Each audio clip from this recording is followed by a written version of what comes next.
Google is now changing gears and publicly apologizing after its new AI software created images of Black, Native American, and Asian people when prompted, but refuses to do the same for white people. The New York Post is calling it a, quote, history lesson, after the software generated racially diverse images of our founding fathers and other historically white figures. Fox Business's Kelly O'Grady is live with more details on this. Hi, Kelly. Hi there, Emily. And yeah, you know, when Google controls roughly 80% of the search market, you see this happening with its chatbot, and it raises concerns about historical inaccuracies, companies potentially pushing specific narratives. Now, to Google's credit, they have paused their Gemini image generation product, but before they halted it, we actually tested the product for ourselves. So we asked it to generate an image of a pope. We got a Black pope and a Native American pope. And in some cases, users found that Gemini told them it was inappropriate to assume all popes were white. So what we discovered is it's really difficult to get Gemini to generate an image of a Caucasian male in general. We've got pretty much everything else. You had female astronauts, lawyers of color. Those, of course, exist. But Gemini showed everything but white males for the most part. Now, Google has acknowledged these issues. They said, quote, or rather, they will release a new version soon. And then they told Fox Business, we're working to improve these kinds of depictions immediately. Gemini's AI image generation does generate a wide range of people. That's generally a good thing because people around the world use it, but it's missing the mark here. Elon Musk jumped into the fray. He's not giving his AI competitor a pass, saying, quote, the woke mind virus is killing Western civilization. Google does the same thing with their search results. And so it brings up a broader concern. For a lot of people, Google is synonymous with informing yourselves, right? It's a verb. Google it.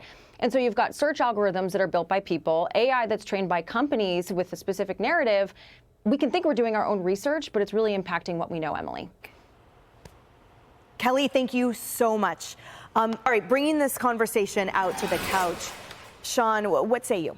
Well, so first off, Google has apologized, but they're not sorry. If you Google anything on any political issue and then look at the results, I've got to go down like 6 pages to find anything from a conservative news outlet. They push this fake news, left-wing garbage on their search engine. So no doubt they're going to push the same thing on their AI product.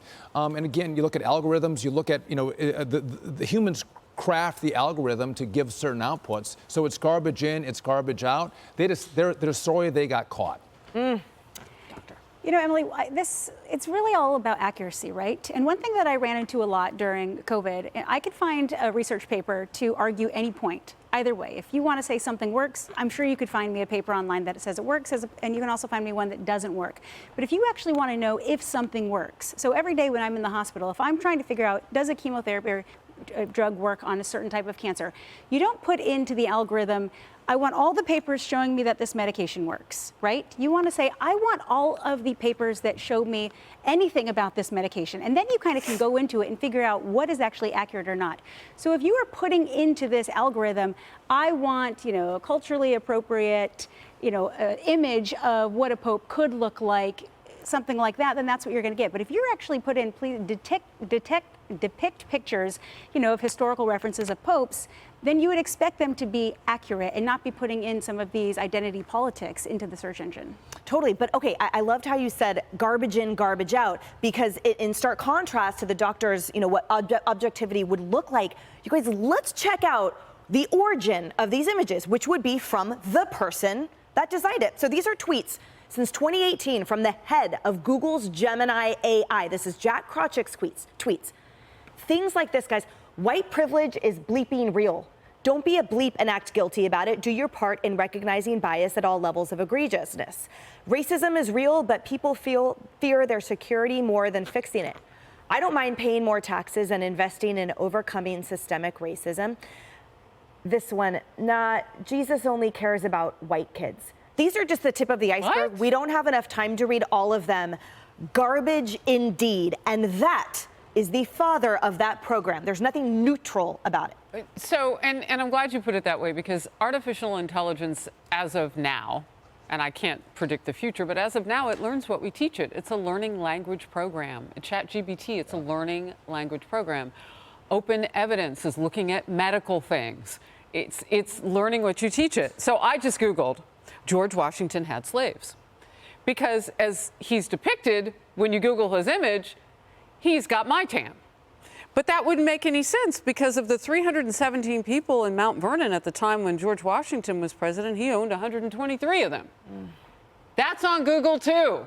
So Google isn't able to cross-reference through AI that maybe he wouldn't have looked like the picture that comes up in images? No, because the guy doing the pictures is sitting there doing tweets and stuff, and the person doing the information, they're not in the same place. AI hasn't learned how to cross-reference and say, well, that wouldn't make any sense. We haven't taught it how to problem solve. We've taught it how to regurgitate. And the problem is now students and youth are looking to that as some form of an impenetrable resource. They're looking at it as the truth when it is anything but. Yeah, and look, I mean, history is what it is. It's an enterprise that tries to factually document what has happened throughout all of time. Not all of history is good, but we can only improve upon history and make a better society if we know the sins and the ills of the past. So this is someone trying to erase history. And do we want Silicon Valley as the ones trying to do that? I mean, remember when they tried to enter a poem admiring Trump, and AI, this was not Gemini, but just AI would not generate a poem admiring Trump, but they would for Biden. So my point is, I don't want Silicon Valley deciding what life should look like in the future, because it would be a life where we Republicans had no voice or no say. Frightening. Hey everyone, I'm Emily Campagno. Catch me and my co-hosts Harris Faulkner and Kaylee McEnany on Outnumbered every weekday at 12 p.m. Eastern, or set your DVR. Also, don't forget to subscribe to the Fox News YouTube page for daily highlights.